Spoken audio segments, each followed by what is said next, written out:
boa noite, a paz do Senhor, que alegria tê-lo aqui. Eu tenho certeza que Deus já começou a falar no seu coração nessa noite, mas Ele é um Deus que até o momento que você sair daqui, Ele vai estar falando, né, querido? E depois que você sair daqui, Ele vai continuar a falar. Porque Paulo diz que Deus não é um Deus que habita mais em templos feitos por mãos, mas Ele habita dentro de mim e dentro de você. O grande engano das pessoas, irmãos, é achar que nós estamos aqui num domingo ou numa quarta-feira para ter um encontro com Deus, querido. Mas Deus não é um Deus de encontros casuais e pontuais. Deus é um Deus de uma vida.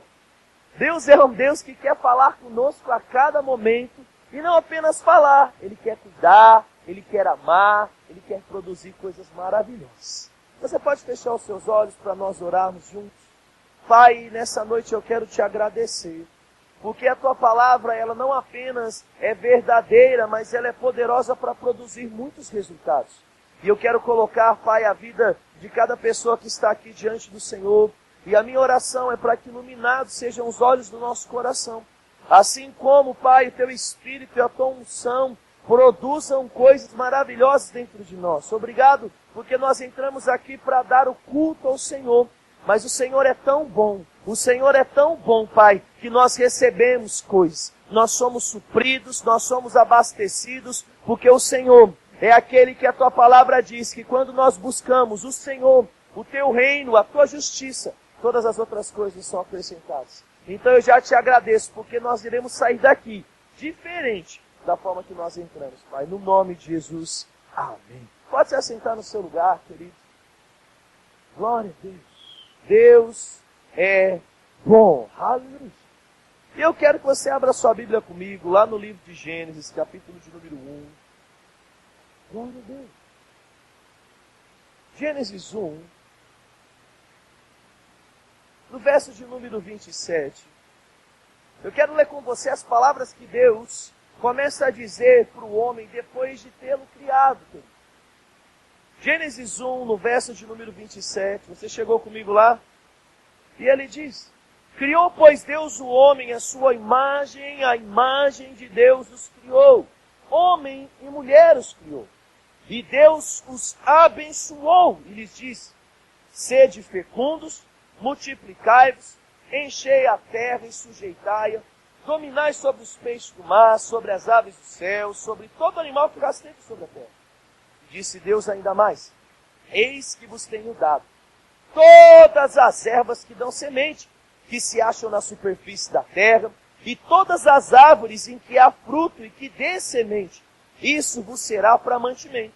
Te dou também todos os animais da terra, e a todas as aves do céu, todos os répteis da terra, e em tudo o que há fôlego de vida. Toda a erva verde lhe será para mantimento, e assim lhe fez. E viu Deus que tudo quanto fizera, eis que era o quê? Era o quê? Diga comigo, muito bom. Aleluia. Quando, querido Deus, Ele faz o homem, Ele não apenas faz algo que é bom, Ele capricha no negócio. Vou falar de novo para vocês. Quando Deus, Ele cria o homem e a mulher, Ele não apenas fez algo que era bom, mas Ele fez algo que era muito bom, irmãos. Deus nos fez para dar certo, amém, queridos? Aleluia. Deus nos fez de uma forma onde nós iríamos, querido, prosperar e avançar em todas as circunstâncias e momentos da nossa vida. Aleluia! Era para ser uma história linda, irmãos, do começo ao fim. Deus começou não uma história para ter um buraco ou ter algo difícil no meio. Ele criou para o homem dar certo. Ele disse: eu estou criando você, está aqui comida, tem aqui tudo aquilo que você precisa para viver. Mas, irmãos, algo começou a acontecer. Eu não preciso abrir, querido, e ler versículo por versículo, mas você sabe que em um determinado momento Adão e Eva decidiram não atentar para aquilo que Deus estava dizendo. E de repente acontece algo em Gênesis capítulo de número 3. A Bíblia diz que o pecado entra no meio da humanidade. A Bíblia diz que aquela história que era para ser toda linda do começo ao fim, ela começa a ser um tanto quanto manchada por algo, querido, que não foi criado para fazer parte da vida do homem. E eu quero ler Romanos 5 com você. Paulo, ele diz sobre esse fato que eu estou falando, sobre o pecado entrar na vida do homem. Romanos capítulo de número 5. Aleluia! Pode chover para a terra produzir muito, amém, queridos? Muita comida, um clima maravilhoso. Romanos capítulo de número 5, no verso de número 12, ele diz assim: portanto, assim como por um só homem entrou o pecado no mundo, e o pecado operou a morte, assim também a morte passou a todos os homens, porque todos pecaram. O que é que Paulo está lembrando a gente? Ele está falando que um dia algo aconteceu por causa de um homem, onde a história foi manchada.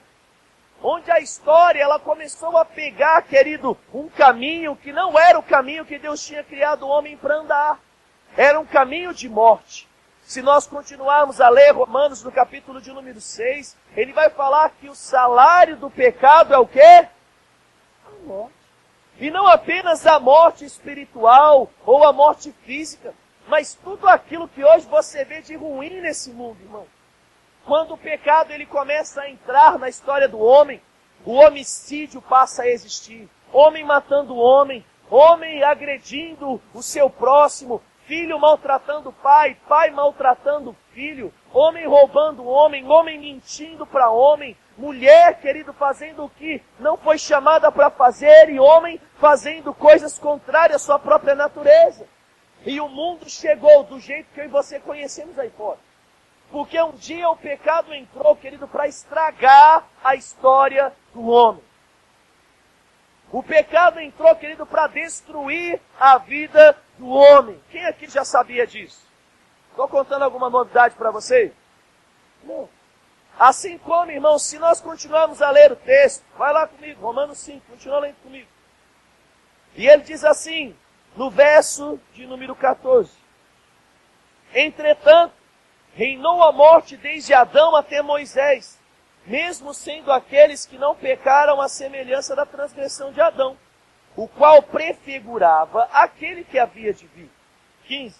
Todavia, não é assim o dom gratuito como a ofensa, porque se pela ofensa de um só morreram muitos, muito mais a abundância da graça e o dom da graça por meio de um só homem, a saber, Jesus Cristo, foi abundante sobre muitos.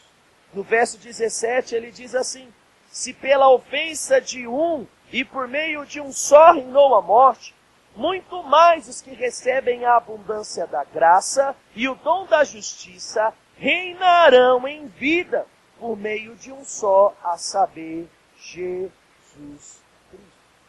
Olha o que ele diz no verso 18. Pois assim, como por uma só ofensa veio o juízo sobre todos os homens para condenação, assim também, por um só ato de justiça, veio a graça sobre todos os homens para a justificação. O que é que eu quero trazer à sua memória nessa noite, irmão? A história de que o pecado entrou na vida do homem, ela é real. Assim como a história da salvação que alcançou a vida do homem por meio de Jesus. Mas o que eu quero te chamar a atenção, irmãos, é para que nós venhamos virar a chavinha do nosso pensamento nessa noite.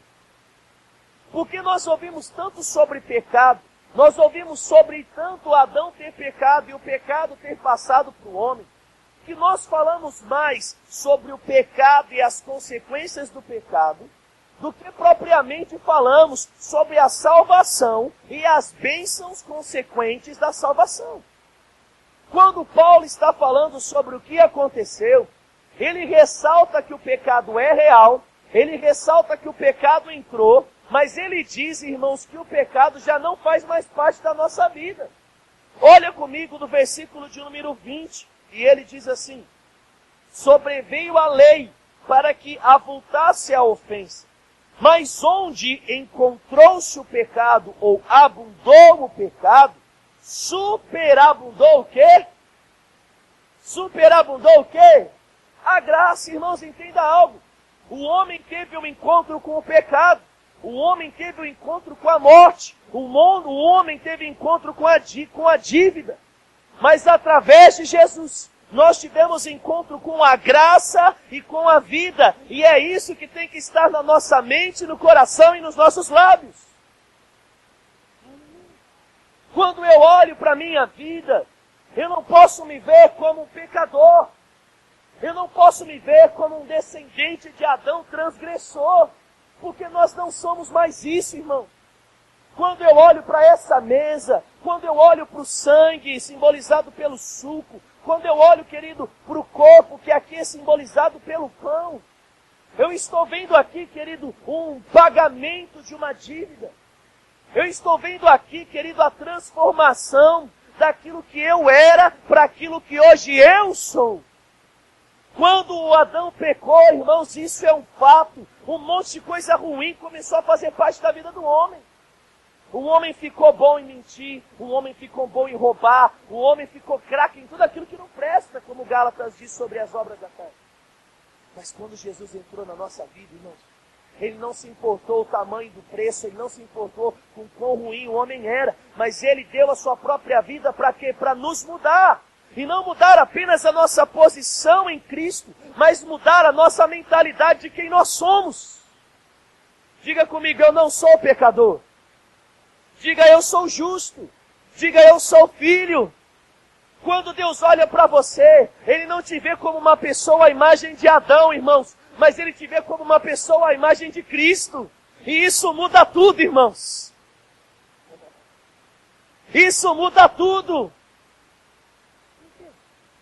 Se de repente um oficial de justiça entrasse por aquela porta nesse instante, e ele vira e está procurando o José Clio, vamos lá, porque ninguém chama assim.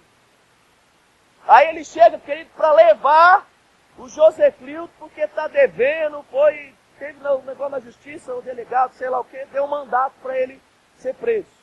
Pergunta, quando ele entrar, ele vai prender quem?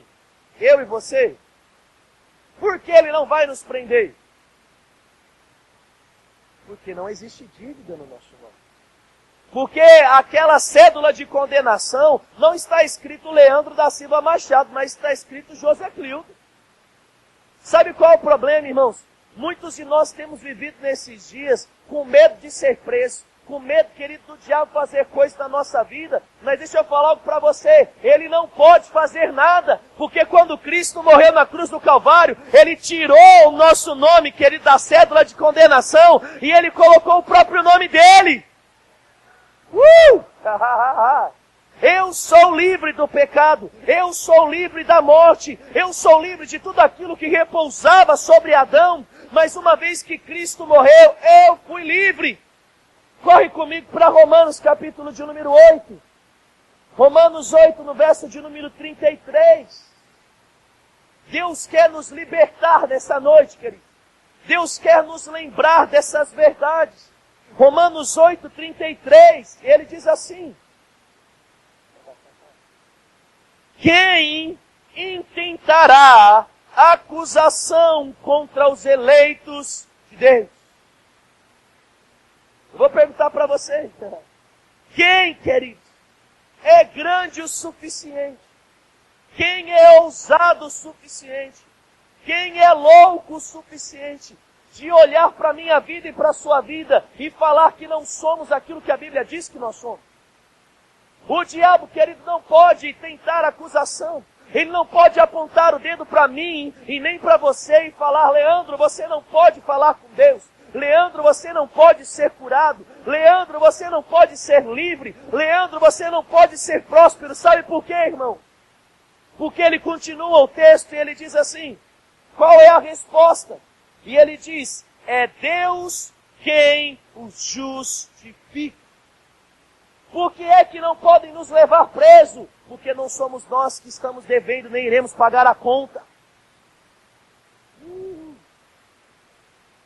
Quando o pecado entrou na vida de Adão, existia uma dívida assim. Quando Adão começou a pecar, querido, a Bíblia diz que o salário do pecado é a morte, e a morte reinou sobre a vida dos homens. Mas chegou um dia que um grande camarada chamado Jesus Cristo, Ele olhou para a dívida que era real, ele olhou para a dívida que existia e ele disse o negócio seguinte: hoje a pizza é por minha conta. Hoje a mudança, hoje o banquete, hoje a transformação, a festa, tudo aquilo é por minha conta. O que é que Paulo está dizendo? Eu e você, irmãos, não vamos viver um relacionamento com Deus por aquilo que nós fazemos. Mas nós iremos viver um relacionamento com Deus por aquilo que Jesus fez. Muitas das vezes, nós estamos entrando na igreja, ou estamos falando com Deus, olhando por uma ótica, querido, de um homem do Velho Testamento. Quantas vezes, irmãos, eu ia entrar e orar, e eu falava: Pai, eu sei que eu não mereço, eu sei que eu não poderia falar com o Senhor, eu sei que eu não sou digno, eu sei que eu não sou nada, pobre, nu, humilhado estou. Eu não sei contar você, mas quando eu vou falar com meu pai, eu tenho uma reverência, eu tenho um carinho, mas eu não chego para ele e falo assim: Pai, eu sei que eu não presto, eu sei que eu não sou nada diante do Senhor, eu sei que eu não sou digno de ser chamado do teu filho. Se porventura existir misericórdia na sua vida, Pai, me dá um contato. É assim. O que eu falo para ele? Se eu tenho uma dificuldade: Pai, o Senhor pode me ajudar? Mas eu não entro com um sentimento de inferioridade, porque eu sei, querido, que o amor que Ele tem para comigo nos coloca em uma posição onde nós podemos ter um relacionamento de pai para com filho. Ainda que eu venha errar e falo: Pai, errei, fiz isso, me endividei, você não consegue me ajudar nisso? Meu querido, não vou entrar de uma forma onde eu me vejo como um nada, porque eu sei que eu tenho um Pai que me ama. Quando Deus olha para mim e para você, Ele não nos olha, querido, com o olhar de um justo juiz, mas Ele nos olha com o olhar de um Pai amoroso. Uma das facetas ou dos atributos quanto ao caráter de Deus é a sua paternidade, irmão. E eu digo para você, um pai não fica feliz quando um filho erra, mas um pai, querido, quando um filho erra, ele deseja ajudar o filho a não voltar mais a errar. Ele deseja, aleluia, ele que ele tem o desejo de ensinar, de acolher, de tratar as feridas. É assim, é assim. Sabe, irmãos, quando Deus, Ele mandou Jesus para morrer na cruz do Calvário para nós, Ele estava pagando uma dívida que nós não podíamos pagar. É por isso que eu digo para você nessa noite, eu não sei como você tem... E Deus está nos convidando nessa noite, irmãos, para olhar no espelho e não olhar apenas com os nossos olhos naturais uma imagem. Mas Deus está nos chamando para olhar para o espelho através de um óculos de Jesus e nos ver diferente daquilo que o mundo vê, nos ver diferente daquilo que o diabo vê. Quem aqui já foi alguma vez na escola ou já foi no cinema assistir um filme 3D e colocou, tem um óculos aqui, não sei quem é, é do Paulinho. Aí você vai lá, coloca o óculos. Você vê igual quando você está sem óculos, sim ou não? Se você na escola lembrar da experiência do óculos 3D, um lado era vermelho, outro lado era azul. Você está lembrado disso ou não? Hoje no cinema, né, é um negócio mais moderno, é tudo cinza, colorido, né, aquele negócio. Mas quando você colocava o óculos, você via de um jeito. Quando você tirava o óculos, você via de outro jeito. Sim ou não? Você já tentou, querido, assistir um filme 3D sem o óculos? Quem não tentou, querido, eu quero te encorajar a tentar. Assistir só um pouquinho. Não dá muito certo, sabe por quê? O que dá o efeito de 3D no filme são exatamente, querido, 3 camadas levemente desalinhadas. Existe uma camada que pende para o vermelho, uma camada que pende para o azul, uma camada original, e se elas têm um pouquinho só de deslocamento, uma em cima da outra, dá a sensação de profundidade. Quando você tira o óculos e olha, você vê embaçado. Quando você coloca o óculos, você vê de forma nítida. O que é que eu estou falando? Quero falar para você. Quando Jesus morreu na cruz, Ele nos deu a oportunidade de ver a vida com um novo olhar ou com uma nova ótica. Quando eu olho, querido, a vida com os olhos naturais, eu vou ver as coisas bagunçadas. Eu vou estar olhando e vendo o mesmo filme, mas não vai ser nítido. Eu vou olhar e não vai ter a qualidade que eu espero. Eu não vou ter as sensações ou os benefícios que eu espero. Mas se de repente, querido, eu me permito usar daquilo que está disponível para mim, que é o óculos, que vai me dar a oportunidade de ver o 3D, eu vou ter talvez uma das melhores experiências da minha vida. Eu vou ver um ótimo filme, eu vou ver uma ótima qualidade, eu vou falar, puxa, valeu a pena investir os meus R$5 para assistir esse filme aqui. A sensação e o prazer que vai existir na sua vida vai ser diferente. O que é que mudou? Simplesmente você pegar aquilo que já estava disponível, porque quando você pagou o ingresso, o direito ao óculos já foi adquirido, colocar no seu bolso. Eu me lembro de uma vez, eu acho que foi você, não foi, amor? Ela estava reclamando do óculos, fica ruim, eu não gosto de assistir. Aí ela tirava e falava, vou assistir sem óculos. Mas assim fica pior, ela colocava o óculos. Ela falava, mas assim não dá, tirava o óculos. Ei, irmãos, tem muita gente que está vivendo uma vida que está tirando o óculos e colocando o óculos, tirando o óculos e colocando o óculos de Cristo. Acorda de repente no domingo, vem aqui, ouve a palavra e sai, eu sou filho de Deus, eu sou mais do que vencedor, eu sou próspero. Aí chega na terça-feira, não aconteceu não quer saber de uma coisa? Eu acho que eu não sou filho de Deus não, acho que eu sou pecador. Pai, ele ora na segunda como filho e ora na terça como pecador, porque alguma das duas orações vai dar resultado. Ei, gente, eu aprendi que com Jesus a gente não precisa atirar para todos os lados. Jesus diz, eu sou o caminho, eu sou a verdade e eu sou a vida. O crente nascido de novo não tem vários alvos, ele tem um só. É por isso que Paulo fala em Filipenses, deixando as coisas que para trás ficam, eu prossigo para o alvo. Eu tenho um alvo, eu tenho uma missão, e eu não olho para mim como uma pessoa a quem, eu olho para mim como Deus me vê. Quando Jesus estava saindo das águas, Deus olhou e disse, esse é o meu filho amado em quem eu tenho prazer. Jesus morreu, querido, como o unigênito de Deus. Mas nós sabemos que ele ressuscita como primogênito. Ele morre como um, mas ele ressuscita como primeiro. Por quê? Depois do primeiro vem o segundo, o terceiro, o quarto, o quinto. Quando Deus olhou para Jesus, ele disse, esse é o meu filho e eu me alegro. Quando Deus olha para mim e para você, ele não fala assim, tá vendo? Esse é descendente de Adão.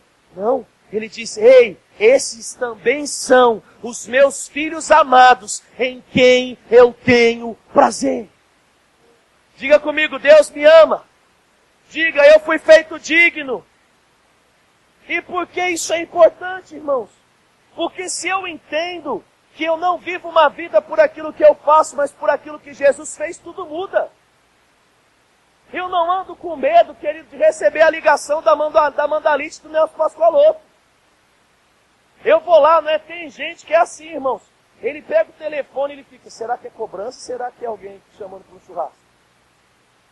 Tem gente que atende o telefone e fica mudo para ver se é alguma cobradora que está ligando. Tem gente, irmãos, que não passa na frente de algumas lojas, padarias, oficinas, porque fala, vixe, ele vai lembrar da dívida que eu tenho com ele. Eu já vi gente, irmãos, que parou de frequentar igrejas porque pegou dinheiro emprestado com o irmão e não pagou. E se nós olharmos para as nossas vidas e visualizarmos uma vida de condenação, se nós olharmos para nós e acharmos que nós somos aquilo que nós podemos fazer, não vai ser muito boa a nossa vida. Mas se eu entender que o preço do pecado, se eu entender que o meu estilo de vida, querido, não é garantido por aquilo que eu faço, mas é garantido pela posição que eu ocupo, tudo muda. Vai comigo, querido, para 1 Pedro. Eu quero ler um texto com você. 1 Pedro. Não é por aquilo que eu posso, mas é por aquilo que eu sou em Deus, querido. Aleluia. 1 Pedro 2:24. Aleluia. 1 Pedro, capítulo de número 2, verso número 24. Chegou lá comigo? Glória a Deus. Ele diz assim, carregando ele mesmo em seu corpo sobre o madeiro os nossos pecados, para que nós, mortos para o quê? mortos para o pecado, vivamos para o quê? Para a justiça. Qual é o estilo de vida que Deus tem para nós? Morto para o passado e vivo para o futuro com Deus. Morto para aquilo que eu era antes de Cristo e vivo para todas as bênçãos que Deus tem para mim. Ei, irmão, deixa eu falar para você. Deus não está esperando na esquina para te pegar. Deus não está armando uma emboscada para acabar com a sua vida. Deus não está preparando um estreito de Jeová para essa semana. Deus não está querendo fazer você passar pela moenda de Javé. A Bíblia diz, querido, que Deus está de braços abertos para te receber. A Bíblia diz que Ele é o nosso pastor e nada nos falta. A Bíblia diz, querido, que se eu peço a Ele como um bom Pai, Ele derrama todas as coisas sobre a minha vida, assim como Ele me deu a Cristo. Os nossos pecados já foram perdoados. Para que eu não vivesse mais em condenação, mas para que eu vivesse em vida, irmãos. Leandro, mas eu menti. Depois que Jesus entrou na sua vida, essa mentira já não tem mais poder contra você. Quando Deus olha para você, querido, é como se aquela cédula tivesse sido riscada e de fato foi. Mas não foi eu que paguei. Daí. Eu me lembro, querido, de uma vez, eu não me recordo exatamente quem era, nem quando foi. E uma pessoa chegou para mim para me dar uma oferta. E não apenas me dar uma oferta, mas pagar a conta da pizza que eu tinha comido. E quando eu cheguei, eu falei assim, não, eu vou pagar. A pessoa falou assim, não, eu vou pagar. Eu falei, não, eu vou pagar. Aí a pessoa virou para mim e falou assim, Leandro, você precisa aprender a receber. Acho umas duas pessoas que estão perto de você, olha no olho dela e fala assim, ó, mais do que aprender a dar, você precisa aprender a receber. Sabe por quê, irmãos? Você só pode dar porque antes você recebeu. Você está falando, Leandro, você está invertendo o princípio? Não, porque eu não estou falando sobre semeadura, eu estou falando sobre salvação. E querido, eu só posso dar coisas concernentes ao estilo de vida que eu vivo, se eu um dia, de fato, receber aquilo que Jesus fez por mim. Muitas vezes, irmãos, nós somos tão generosos, nós somos tão bondosos, que nós acabamos tendo a dificuldade de receber algumas coisas que Deus tem para nós. Nós estamos tão habituados, irmãos, a viver no mundo lá fora, onde eu faço, eu pago, eu faço, eu pago, eu faço, eu pago, eu não faço, eu não tenho, eu faço, eu tenho, eu não faço, eu não tenho, que nós não conseguimos receber as coisas de Deus por meio da graça. Como é que funcionou com Jesus, irmão? Imagine eu e você estávamos maltrapilhos, sem dinheiro, sem um tostão, cheio de fome, cheio de doença, com a vida toda fora. De repente Deus olha para nós e Ele olhando e fala assim, para o mundo ele não vale nada, ele não tem nada, ele não pode nada. Mas não importa o que o mundo diz, eu estou olhando para Ele e eu quero Ele. Mas eu não apenas quero Ele, eu vou pagar o preço por Ele, eu vou lavar, eu vou sarar, eu vou suprir, eu vou dar uma casa.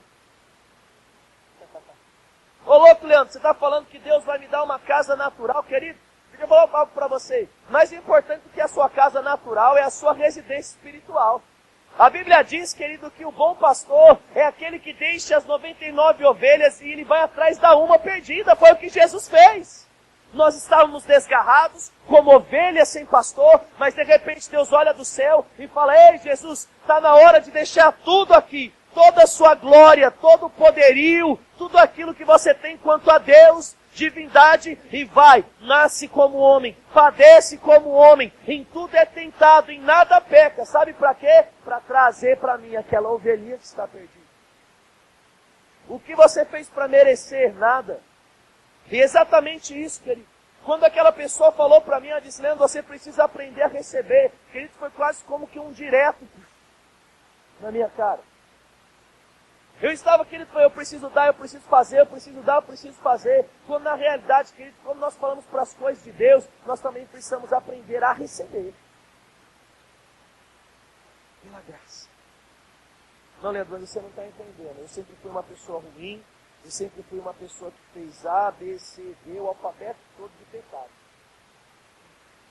quando você aceitou a Cristo, como se Deus não apenas tivesse passado um corretivo, um leak paper no seu passado. Ele arrancou a página, querido, e colocou páginas novas. Sabe por quê? Para você nem olhar para o seu passado e falar, não, tem alguma coisa obscura, tem alguma coisa escondida, tem alguma coisa que passou. Ei, Deus nos regenerou. É por isso que 2 Coríntios 5,17 diz, se alguém está em Cristo, nova criatura é. As coisas velhas já passaram e tudo se fez o quê? Novo. Jesus morreu na cruz para que o meu passado ficasse para trás. E de uma forma gratuita, eu sentasse à sua mesa, comesse de tudo aquilo que está disponível, levantasse e não precisasse pagar a conta. A salvação que nós temos não vem de obras, mas vem pela graça. A cura que nós recebemos não vem de obras, mas vem pela graça. Tem gente que está assim, pastor, eu estou morrendo, porque lá atrás eu fiz isso, isso e isso, e estou fazendo aquilo, e eu não sou digno de ser curado, eu não sou digno de ser amado por Deus. Ei, deixa eu falar para você. Se Jesus morreu na cruz em seu lugar, não é por aquilo que você fez, mas Ele decidiu te tornar digno. Ele decidiu te fazer filho. Quando um pai chega em um orfanato para adotar uma criança, o que é que faz o pai adotar a criança que está lá para ser adotada em um orfanato? Ah não, eu como pai, imagine eu entrando. Aí tem 10 criancinhas aqui. O que vai me fazer adotar uma dessas crianças? Ah, peraí, essa daqui eu não vou adotar não, porque a mãe dele deixou ele aqui e a mãe dele era prostituta. Não, eu não quero ter uma criança que é filha de prostituta. Ah, essa outra criança aqui, eu não vou adotar não, porque a mãe dele era uma mulher que ficava usando droga na boca. Não, eu não quero filho assim não. Ah, esse daqui, eu não vou pegar não, porque na realidade não era nem prostituta, não era nem uma usuária de droga, mas esse daqui era crente, falava mal das pessoas na igreja. Então eu não vou pegar. É assim que um pai que quer adotar um filho escolhe o filho? Ele olha para o passado dos seus pais, olha para os passados errados dos seus parentes distantes. Ah não, isso aqui eu não vou pegar não, porque se eu olhar aqui na linhagem, o pai dele tem um problema cardíaco, que o avô teve, que o bisavô teve, que uma herança genética, problema de coração. Daqui a pouco eu vou ter que estar pagando um médico, arrumando as coisas, porque ele tem uma probabilidade genética hereditária de ter um problema no coração. É assim, gente, que a gente faz? Sabe por quê? Porque não importa, irmão, o passado. A gente só está dedicado e desejoso a sonhar com o presente.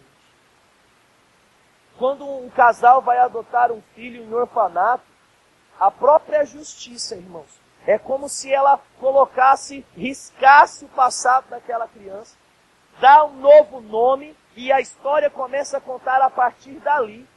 Dependendo da adoção, existe um sigilo jurídico acerca dessa adoção, para que os pais biológicos não possam contactar essa criança com os novos pais que passaram pelo processo de adoção.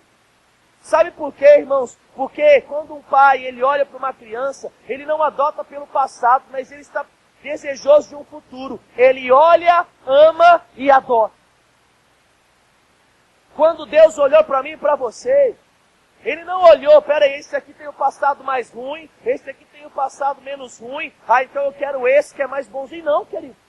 Para Ele não importava o nosso passado, porque para Deus só importa, querido, de Jesus para frente. Com Deus só importa que nós estamos saindo de um orfanato para uma casa onde existe paternidade. Estamos saindo de um lugar de falta para entrar em um lugar, querido, onde existe provisão, vida e vida em abundância. Para de correr atrás do seu passado. Para de olhar para trás, porque sentimentos ruins, querido, vão ser gerados no seu coração quando você trouxer as coisas que não te dão esperança. Quer olhar para trás? Olha para a cruz. Quer olhar para trás? Olha para tudo aquilo de bom que Deus fez na sua vida. Mas não se veja, querido, com uma perspectiva do homem ruim do pecado. Se veja com a perspectiva de um homem e de uma mulher que foi lavada e remida pelo sangue do Cordeiro. Aleluia! Como isso alegra o meu coração. Sabe por quê, irmãos? Porque quando eu penso sobre o sacrifício de Jesus, eu entendo que hoje eu posso viver uma vida que sozinho eu nunca poderia viver. Eu começo a entender que se fosse pela força do meu próprio braço, se fosse pelos meus ganhos financeiros, ou se fosse pela carga genética hereditária na minha família, eu não iria dar certo.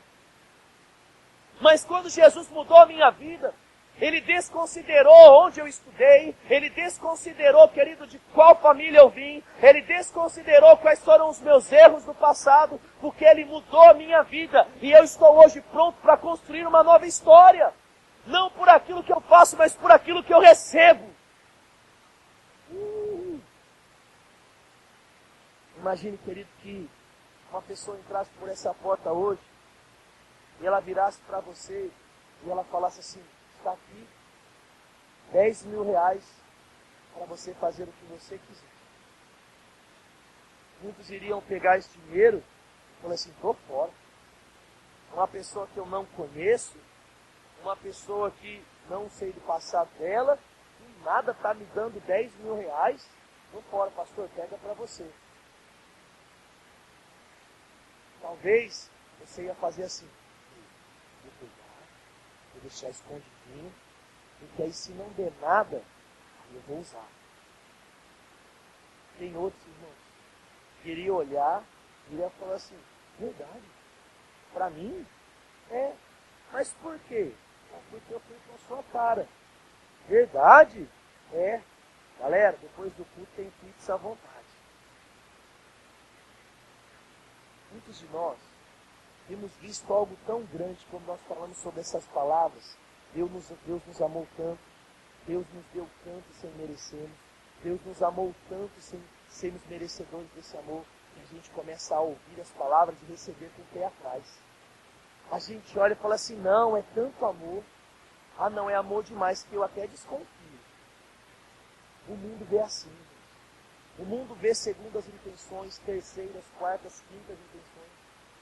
Sabe aquela história que o mundo diz que quando é bom demais, até o santo desconfia? Ei, Deus é bom demais. Quando essas coisas aconteceram na nossa vida, Deus não queria que eu e você ficássemos ressabiados, irmãos, mas Ele queria que nós abríssemos o coração. Aleluia! A Bíblia diz que toda boa dádiva e todo dom perfeito vem de Deus. Então se abra para receber. Mas eu não mereço, é assim mesmo que funciona, irmão. Não, quando eu merecer, o milagre vai acontecer. Deixa eu falar algo para você.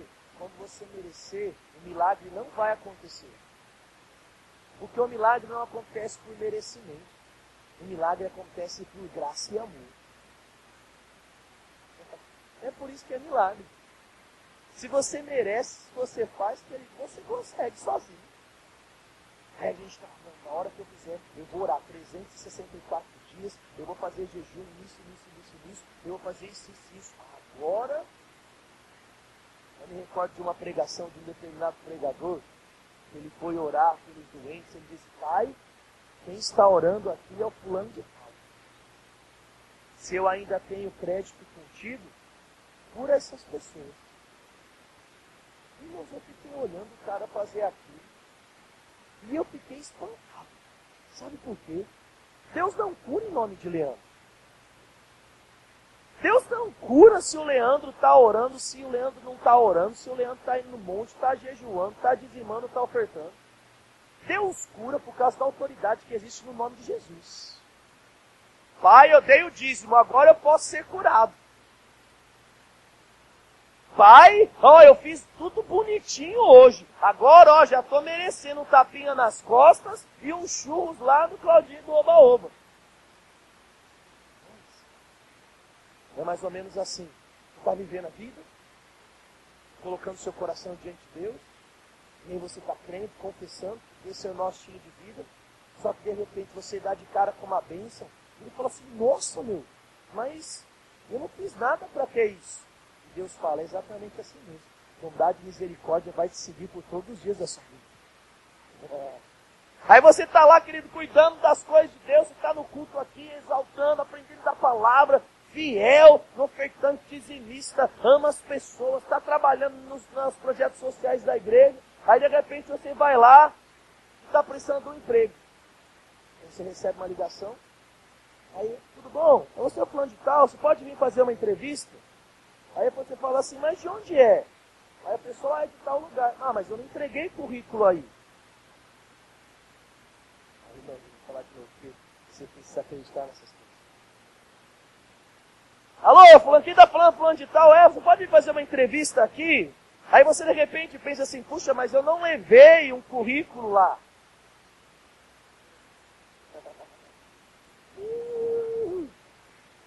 Aí a pessoa liga para você e ela de repente fala assim, ei, você é o fulano de tal, então eu ouvi falar de você e eu queria te abençoar com isso, eu queria te abençoar com isso, e isso, e isso, e isso. Eu me recordo de um pastor, do verbo que estava pregando certa vez, e ele disse que ele estava orando para fazer uma viagem com a sua esposa. Mas ele não tinha dinheiro para fazer a viagem, por causa da situação financeira que ele estava passando. E ele simplesmente orando, que é a frente do coração dele, de repente ele recebe uma ligação. E aí de repente ele fala assim, pastor, é o fulano de tal que está falando. Aí ele, pois não, querido, eu sei que você não me conhece, pastor, mas eu programei uma viagem por toda a Europa com a minha esposa. Mas todas as vezes que a gente pensa nessa viagem, pastor, não sai o nome seu e de sua esposa da nossa cabeça. Você não quer vir viajar conosco? Aí o pastor vira e fala assim, puxa, querido, eu até queria, mas eu não tenho dinheiro para fazer isso agora. Ele falou, não, pastor, você não está entendendo. Eu estou te chamando para viajar comigo com tudo pago. Aí ele conta que de repente ele chegou e falou para a mulher dele, falou assim, amor, você quer dar um rolê na Europa, você quer ir para a França, Itália, em alguns lugares assim, tudo pago? Aí disse que ele chegou para almoçar com essa pessoa, né? E foi começar a almoçar num restaurante caro. E disse, doidou agora. Porque o cara me trouxe até aqui de avião, está custeando o hotel, mas pelo menos a comida eu tenho que pagar. Ele falou assim, amor, se prepara para lavar a prato, porque o negócio aqui vai... Quando ele foi pagar, o irmão virou para ele e falou assim, pastor, você não entendeu. Eu disse que a viagem seria tudo. Eu estou falando de uma pessoa que não conhecia aquele pastor. Às vezes, nós estamos sonhando por merecimento, quando nós devemos sonhar por graça.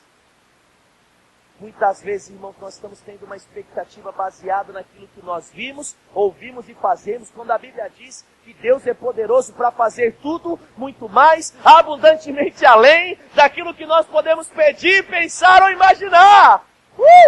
Aleluia! Não é por aquilo que eu e você fazemos, irmãos, mas é por aquilo que nós podemos crer. A Bíblia não diz que tudo é possível àquele que é bonzinho, não diz que tudo é possível àquele querido que pratica as doutrinas, ou tudo é possível àquele que veio de uma família A, B ou C. Tudo é possível àquele que crê. E quem crê, recebe. Quem crê, querido, chama a existência uma realidade superior daquilo que os olhos naturais podem ver. É isso que Jesus fez por nós. Quando nós falamos, queridos, sobre essa mesa, quando nós falamos sobre o sacrifício, nós estamos falando de algo que pelo sangue de Jesus mudou a nossa vida, não por aquilo que nós tínhamos para pagar, mas por aquilo que hoje nós podemos crer e receber. Se quiserdes e ouvirdes, comereis o melhor dessa vida. Não é se você pode pagar, não é se o seu passado era bom, se você quiser e ouvir. Abre sua Bíblia comigo no livro de Hebreus. Aleluia. É por graça. Jesus pagou o preço. Jesus fez tudo por mim e tudo por você. Aleluia. Hebreus. Chegou lá comigo? Deus é bom. Hebreus 8, no verso de número 6. Hebreus 8, 6, ele diz assim: agora, com efeito, obteve Jesus um ministério tanto mais excelente, quando também é superior e mediador de uma nova aliança, uma melhor aliança, instituída com base em melhores promessas. Porque se aquela primeira aliança tivesse sido sem defeito, de maneira alguma estaria sendo buscado lugar para uma nova aliança. De fato, repreendendo-os disse: eis, aí vem dias, diz o Senhor, que firmarei uma nova aliança com os da casa de Israel e com os da casa de Judá, não segundo uma aliança que fiz com seus pais. O que é que o escritor de Hebreus está dizendo? Existem duas alianças que fazem menção à nossa vida, irmãos. Existem duas histórias, existem dois momentos, e ele diz que existe uma velha aliança e uma nova aliança. E diz que Jesus, ele é o mediador, é aquele que faz a ponte, é aquele que intermediou, queridos. Se nós continuarmos lendo no verso de número 12, acompanhe comigo, ele diz assim: aleluia. Pois para com as suas iniquidades usarei de misericórdia, e dos seus pecados, o que está escrito nessa Bíblia?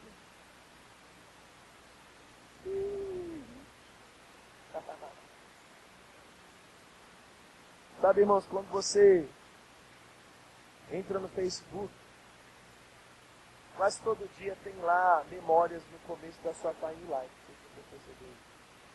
Há 1 ano, há 2 anos, há 3 anos. Sabe por quê? As pessoas acreditam que a vida é feita de memórias. Mas deixa eu falar algo para você. A vida do cristão, ela não é feita de memórias, mas ela é feita de perspectiva. Porque o poder da fé não está em ver o passado, porque o passado não pode ser mudado. O poder da fé está em olhar adiante, independente daquilo que os olhos naturais estão falando, estão vendo. Os olhos da fé e as palavras da fé, elas estão confessando aquilo que a Bíblia diz. A Bíblia diz que nessa nova aliança, Deus olha para mim, Deus olha para você, Deus olha para cada um de nós, Ele não lembra dos nossos pecados. Ele não lembra dos nossos passados.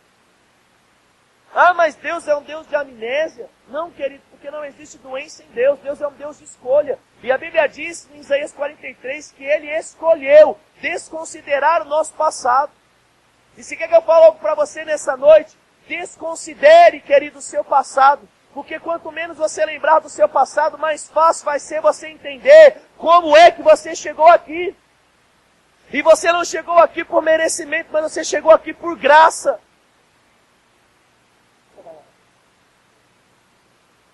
Você vai entender com esse exemplo.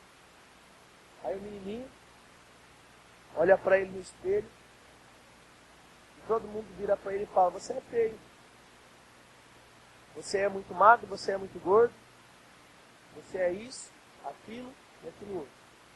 Aí de tanto ouvir isso, quando o menininho chega na idade da adolescência, ele começa a se apaixonar, ele vai olhar para aquela moça bonita e ele vai falar assim: não, eu não posso, porque eu não tenho chance.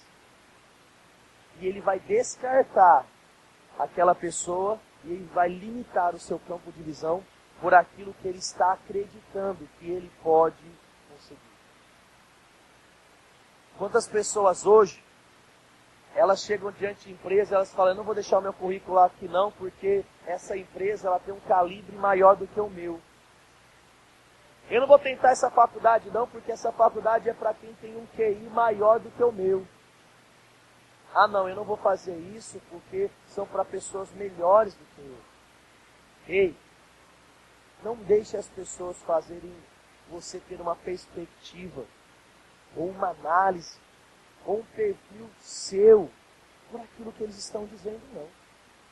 Olhe para você, querido, e acredite que independente daquilo que você pode ou independente daquilo que você não pode, existe um Deus que te escolheu, te capacitou, sonha com você, e você não vai passar pelas portas que você pode abrir, mas você vai passar pelas portas que Deus pode abrir.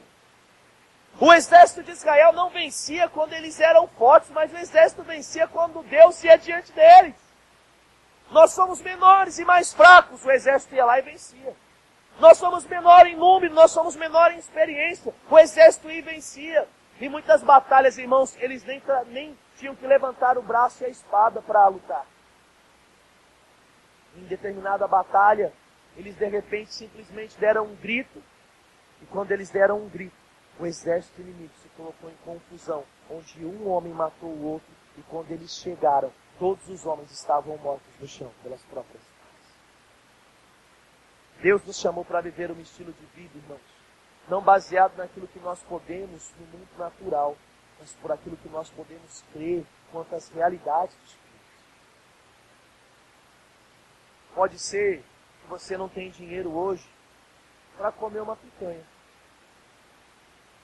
Deixa eu falar para você, não pare de sonhar em um dia comer.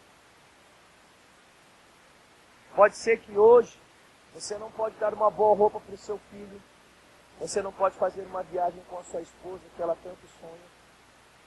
Pode ser que hoje você não pode. Mas quem disse que hoje Deus não pode? Sabe o que é que Deus está fazendo nessa noite com a gente, irmãos? Ele está nos chamando para viver um estilo de vida onde nós não iremos viver no padrão daquilo que nós podemos construir com o nosso próprio trabalho, mas viver um padrão de vida onde nós podemos construir, querido, e viver com a nossa fé. Ah, mas lá fora está tão ruim, Leandro. O Brasil está em recessão. A Bíblia diz que a vereda do justo e a vida do justo, ela brilha cada dia mais. Está todo mundo com medo de Zika, H1N1. Ei, a gente chega lá fora e dá risada, irmão. Porque a Bíblia diz, querido, que nenhuma arma forjada, nenhuma peste perniciosa, nenhum tipo de macumba ou palavra contrária, querido, vai afetar a nossa vida. Por quê? Porque eu posso? Não. Porque Ele pode. E se eu posso crer que Ele pode, tudo bem. E quando nós falamos nessa noite sobre ceia, nós estamos falando exatamente sobre fazer parte de algo, querido, que está acima do mundo natural. O homem lá fora, ele vira e fala assim, é só um suco, é só um pão. Eu falo para você, naturalmente é só um suco, só um pão. Quando eu oro aqui, a gente consagra, esse pão não vira o corpo, ele continua virando um pão, porque senão nós seríamos canibais. Mas sabe o que acontece? Não é o pão, mas é a consciência do que o pão representa.